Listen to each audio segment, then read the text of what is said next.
I'd like to tell you about the strangest secret in the world. Some years ago, the late Nobel Prize-winning Dr. Albert Schweitzer was being interviewed in London, and a reporter asked him, "Doctor, what's wrong with men today?" And the great doctor was silent a moment, and then he said, "Men simply don't think." It's about this that I want to talk with you. We live today in a golden age. This is an era that man has looked forward to, dreamed of, and worked toward for thousands of years.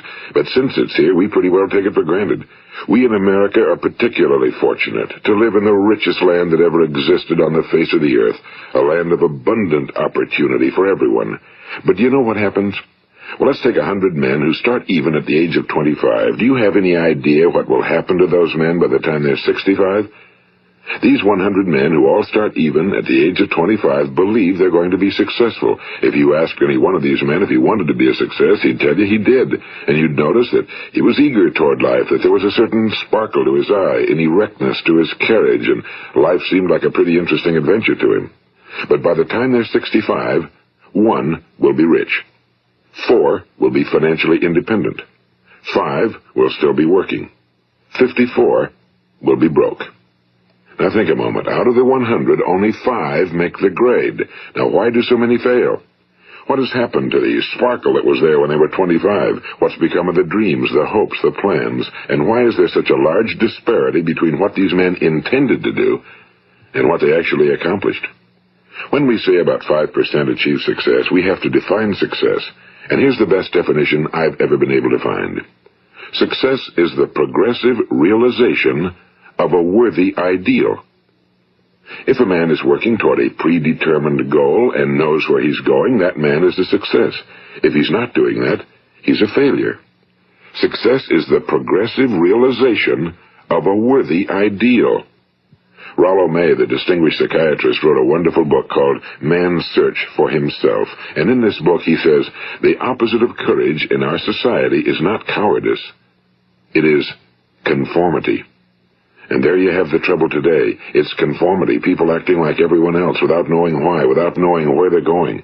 Now think of it. In America right now, there are over 18 million people 65 years of age and older. And most of them are broke. They're dependent on someone else for life's necessities. Now, we learn to read by the time we're 7. We learn to make a living by the time we're 25. Usually by that time, we're not only making a living, we're supporting a family. And yet, by the time we're 65, we haven't learned how to become financially independent in the richest land that has ever been known. Why? We conform. And the trouble is that we're acting like the wrong percentage group, the 95 who don't succeed. Now, why do these people conform? Well, they really don't know. These people believe that their lives are shaped by circumstances, by things that happen to them, by exterior forces. They're outer-directed people. A survey was made one time that covered a lot of men, working men, and these men were asked, "Why do you work? Why do you get up in the morning?" 19 out of 20 had no idea. If you ask them, they'll say, well, everyone goes to work in the morning, and that's the reason they do it, because everyone else is doing it. Now let's get back to our definition of success. Who succeeds? The only person who succeeds is the person who is progressively realizing a worthy ideal. He's the person who says, I'm going to become this, and then begins to work toward that goal. I'll tell you who the successful people are. A success is the school teacher who's teaching school because that's what he or she wants to do. The success is the woman who's a wife and mother because she wanted to become a wife and mother and is doing a good job of it. The success is the man who runs the corner gas station because that was his dream. That's what he wanted to do.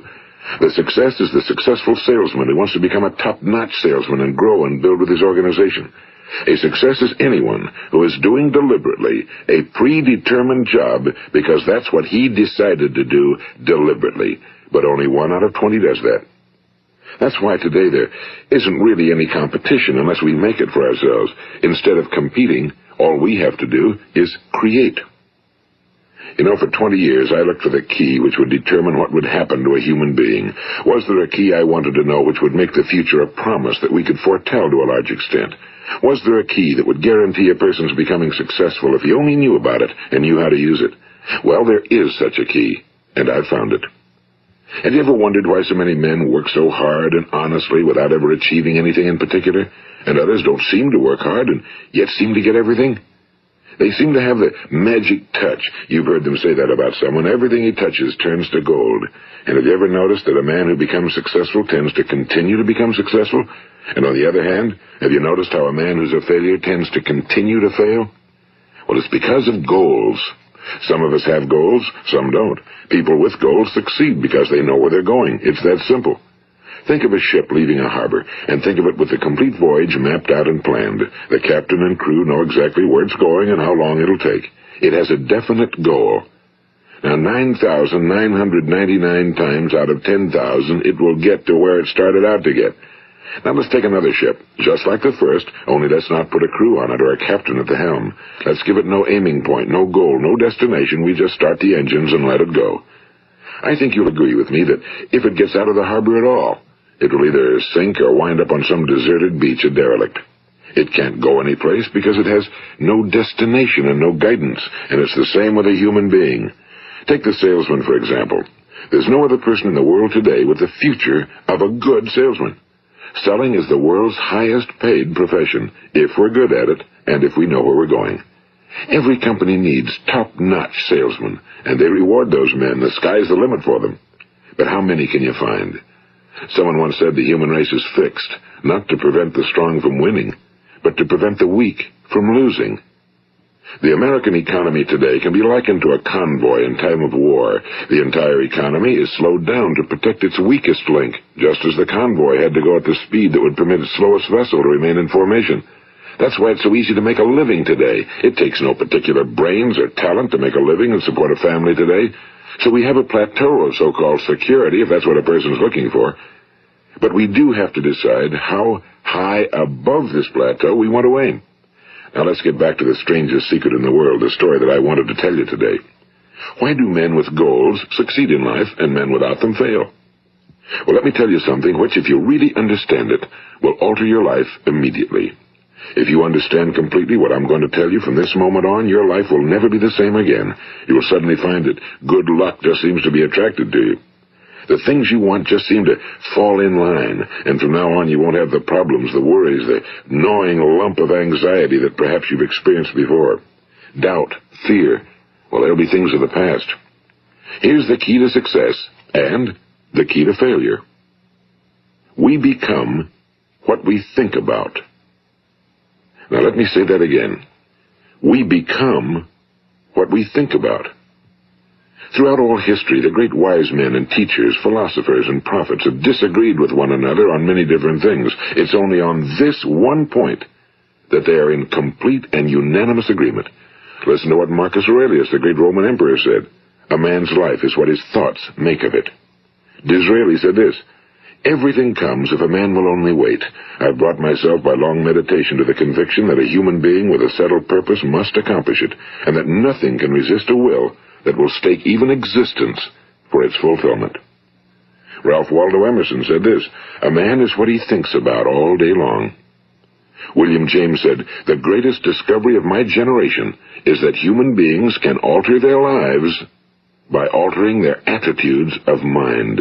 And he also said, we need only in cold blood act as if the thing in question were real, and it will become infallibly real by growing into such a connection with our life that it will become real.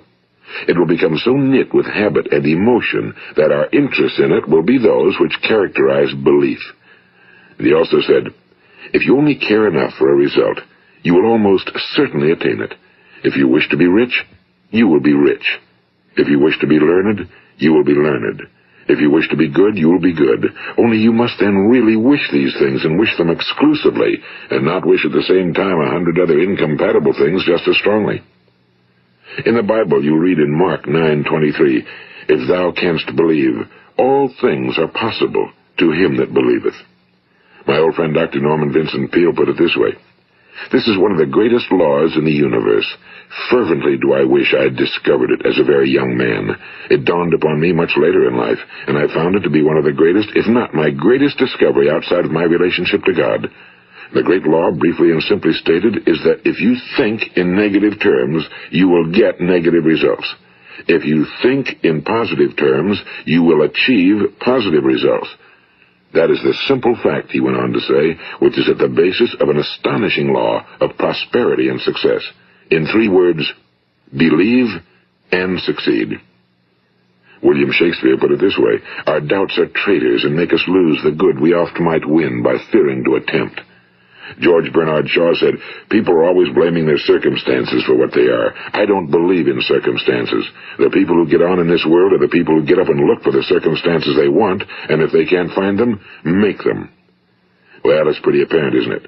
And every person who discovered this for a while believed that he was the first one to work it out. We become what we think about. Now, it stands to reason that a person who's thinking about a concrete and worthwhile goal is going to reach it, because that's what he's thinking about, and we become what we think about. Conversely, the man who has no goal, who doesn't know where he's going, and whose thoughts must therefore be thoughts of confusion and anxiety and fear and worry, becomes what he thinks about. His life becomes one of frustration and fear and anxiety and worry. And if he thinks about nothing, he becomes nothing. Now, how does it work? Why do we become what we think about? Well, I'll tell you how it works as far as we know. Now, to do this, I want to tell you about a situation that parallels the human mind. Suppose a farmer has some land, and it's good fertile land. Now, the land gives the farmer a choice. He may plant in that land whatever he chooses. The land doesn't care. It's up to the farmer to make the decision.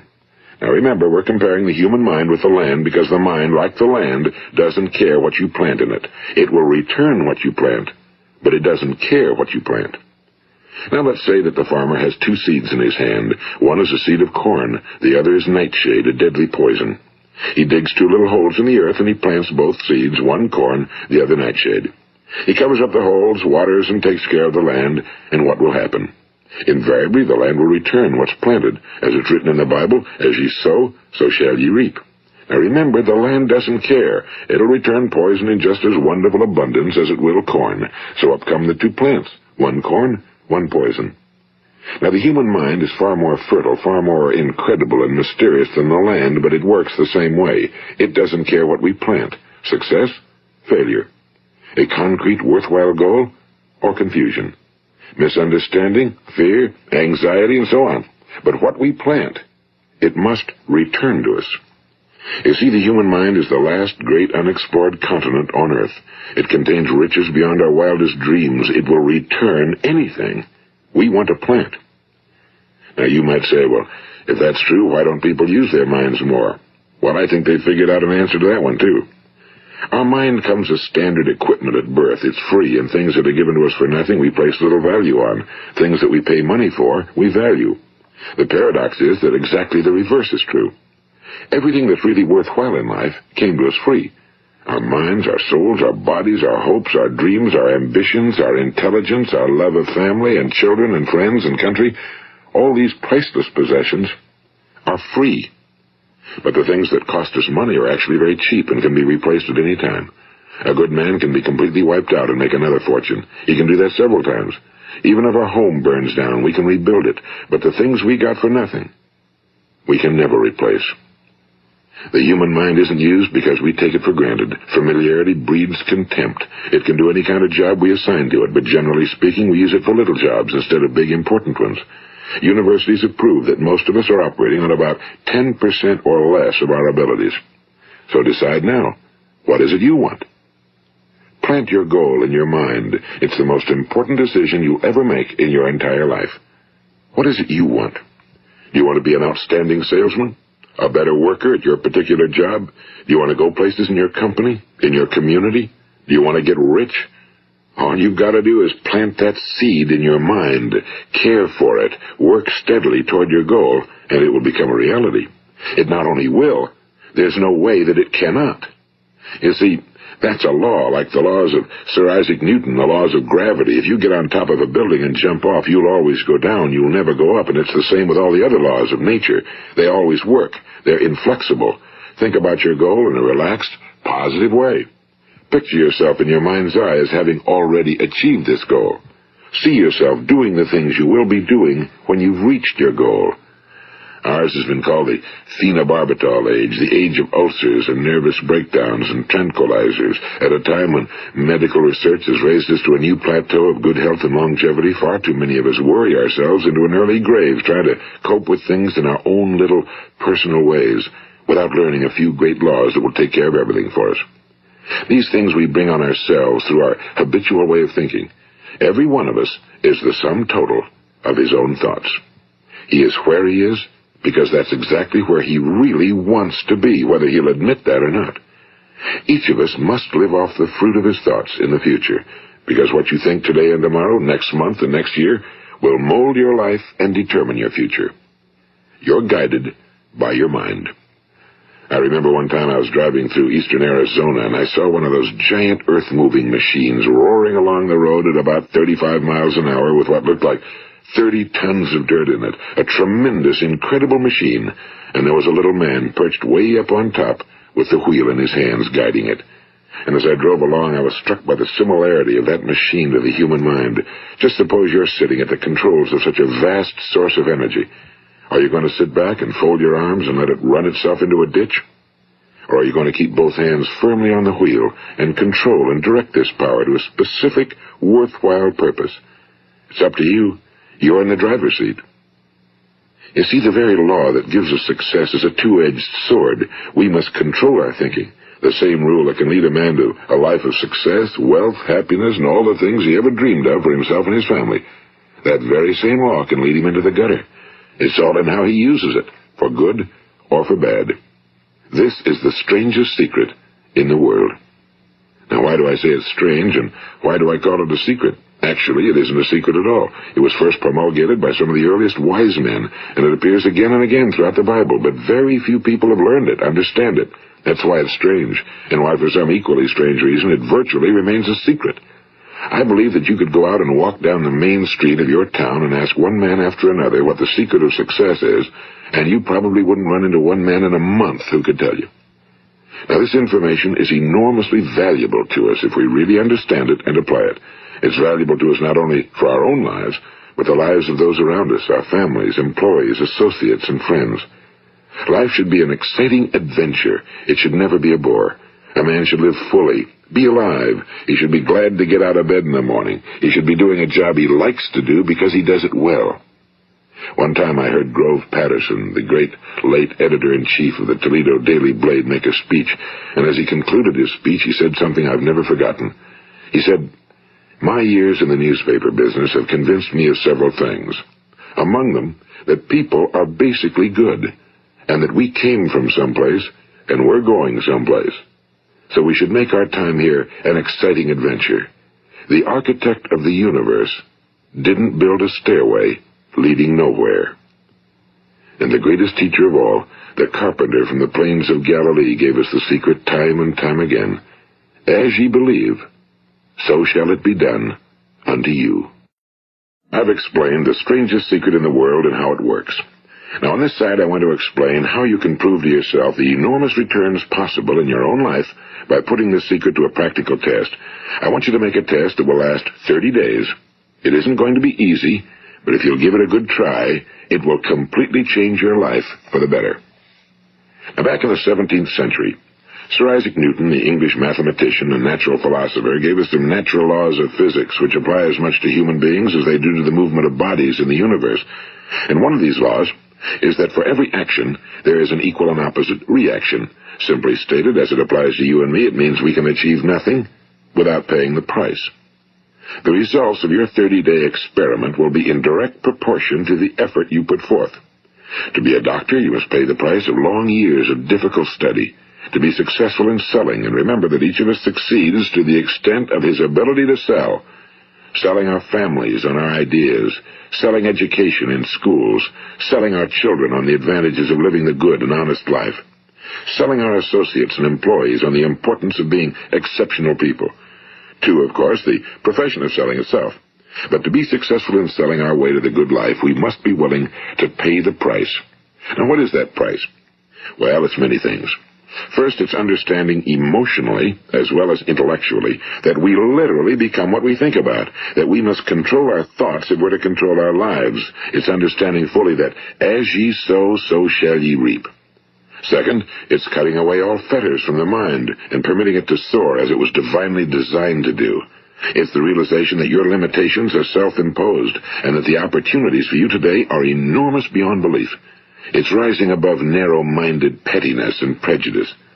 And third, it's using all your courage to force yourself to think positively on your own problem, to set a definite and clearly defined goal for yourself, to let your marvelous mind think about your goal from all possible angles, to let your imagination speculate freely upon many different possible solutions, to refuse to believe that there are any circumstances sufficiently strong to defeat you in the accomplishment of your purpose, to act promptly and decisively when your course is clear, and to keep constantly aware of the fact that you are, at this moment, standing in the middle of your own acres of diamonds, as Russell Conwell used to point out. And fourth, save at least 10% of every dollar you earn. It's also remembering that no matter what your present job, it has enormous possibilities, if you're willing to pay the price. Now let's just go over the important points in the price each of us must pay to achieve the wonderful life that can be ours. It is, of course, worth any price. 1. You will become what you think about. 2. Remember the word imagination and let your mind begin to soar. 3. Courage. Concentrate on your goal every day. 4. Save 10% of what you earn. And 5. Action. Ideas are worthless unless we act on them. Now, I'll try to outline the 30-day test I want you to make. Keep in mind that you have nothing to lose by making this test and everything you could possibly want to gain. There are 2 things that may be said of everyone. Each of us wants something, and each of us is afraid of something. I want you to write on a card what it is you want more than anything else. It may be more money. Perhaps you'd like to double your income or make a specific amount of money. It may be a beautiful home. It may be success at your job. It may be a particular position in life. It could be a more harmonious family. Each of us wants something. Now write down on your card specifically what it is you want. Make sure it's a single goal and clearly defined. You needn't show it to anyone, but carry it with you so that you can look at it several times a day. Think about it in a cheerful, relaxed, positive way each morning when you get up, and immediately you have something to work for, something to get out of bed for, something to live for. Look at it every chance you get during the day and just before going to bed at night. And as you look at it, remember that you must become what you think about, and since you're thinking about your goal, you realize that soon it will be yours. In fact, it's yours really the moment you write it down and begin to think about it. Look at the abundance all around you as you go about your daily business. You have as much right to this abundance as any other living creature. It's yours for the asking. Now we come to the difficult part. Difficult because it means the formation of what is probably a brand new habit, and new habits are not easily formed. Once formed, however, it will follow you for the rest of your life. Stop thinking about what it is you fear. Each time a fearful or negative thought comes into your consciousness, replace it with a mental picture of your positive and worthwhile goal. And there will come times when you'll feel like giving up. It's easier for a human being to think negatively than positively. That's why only 5% are successful. You must begin now to place yourself in that group. For 30 days, you must take control of your mind. It will think about only what you permit it to think about. Each day for this 30-day test, do more than you have to do. In addition to maintaining a cheerful, positive outlook, give of yourself more than you've ever done before. Do this knowing that your returns in life must be in direct proportion to what you give. The moment you decide on a goal to work toward, you're immediately a successful person. You are then in that rare and successful category of people who know where they're going. Out of every 100 people, you belong to the top 5. Don't concern yourself too much with how you're going to achieve your goal. Leave that completely to a power greater than yourself. All you have to do is know where you're going. The answers will come to you of their own accord and at the right time. Remember these words from the Sermon on the Mount, and remember them well. Keep them constantly before you this month of your test. Ask, and it shall be given you. Seek, and ye shall find. Knock, and it shall be opened unto you. For every one that asketh receiveth, and he that seeketh findeth, and to him that knocketh it shall be opened. It's as marvelous and as simple as that. In fact, it's so simple that in our seemingly complicated world, it's difficult for an adult to understand that all he needs is a purpose and faith. For 30 days, Do your very best. If you're a salesman, go at it as you've never done before, not in a hectic fashion, but with the calm, cheerful assurance that time well spent will give you the abundance in return you deserve and want. If you're a homemaker, devote your 30-day test to completely giving of yourself without thinking about receiving anything in return, and you'll be amazed at the difference it makes in your life. No matter what your job, do it as you've never done it before for 30 days. And if you've kept your goal before you every day, you'll wonder and marvel at this new life you've found. Dorothea Brand, the outstanding editor and writer, discovered it for herself and tells about it in her fine book, Wake Up and Live. Her entire philosophy is reduced to the words, act as though it were impossible to fail. She made her own test with sincerity and faith, and her entire life was changed to one of overwhelming success. Now, you make your test for 30 full days. Don't start your test until you've made up your mind to stick with it. You see, by being persistent, you're demonstrating faith. Persistence is simply another word for faith. If you didn't have faith, you'd never persist. If you should fail during your first 30 days, by that I mean suddenly find yourself overwhelmed by negative thoughts, you've got to start over again from that point and go 30 more days. Gradually, your new habit will form until you find yourself one of that wonderful minority to whom virtually nothing is impossible. And don't forget the card. It's vitally important as you begin this new way of living.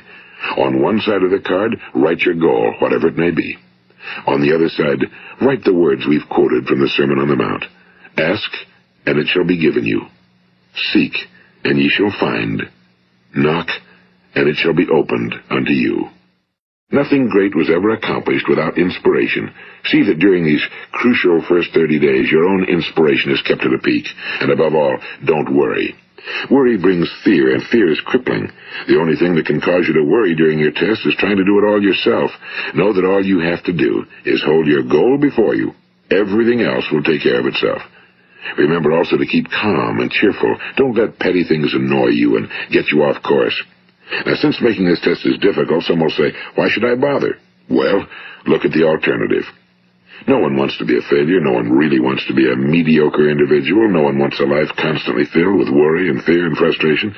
Therefore, remember that you must reap that which you sow. If you sow negative thoughts, your life will be filled with negative things. If you sow positive thoughts, your life will be cheerful, successful, and positive. Now, gradually, you will have a tendency to forget what you've heard on this recording. Play it often. Keep reminding yourself of what you must do to form this new habit. Gather your whole family around at regular intervals and listen to what's been said here. You know, most men will tell you that they want to make money without understanding the law. The only people who make money work in a mint. The rest of us must earn money. This is what causes those who keep looking for something for nothing or a free ride to fail in life. The only way to earn money is by providing people with services or products which are needed and useful. We exchange our time and our product or service for the other man's money. Therefore, the law is that our financial return will be in direct proportion to our service. Now, success is not the result of making money. Making money is the result of success, and success is in direct proportion to our service. Most people have this law backwards. They believe that you're successful if you earn a lot of money. The truth is that you can only earn money after you're successful. It's like the story of the man who sat in front of the stove and said to it, give me heat, and then I'll add the wood. How many men and women do you know, or do you suppose there are today, who take the same attitude toward life? There are millions. We've got to put the fuel in before we can expect heat. Likewise, we've got to be of service first before we can expect money. Don't concern yourself with the money. Be of service, build, work, dream, create. Do this, and you'll find there's no limit to the prosperity and abundance that will come to you. Prosperity, you know, is founded upon a law of mutual exchange. Any person who contributes to prosperity must prosper in turn himself.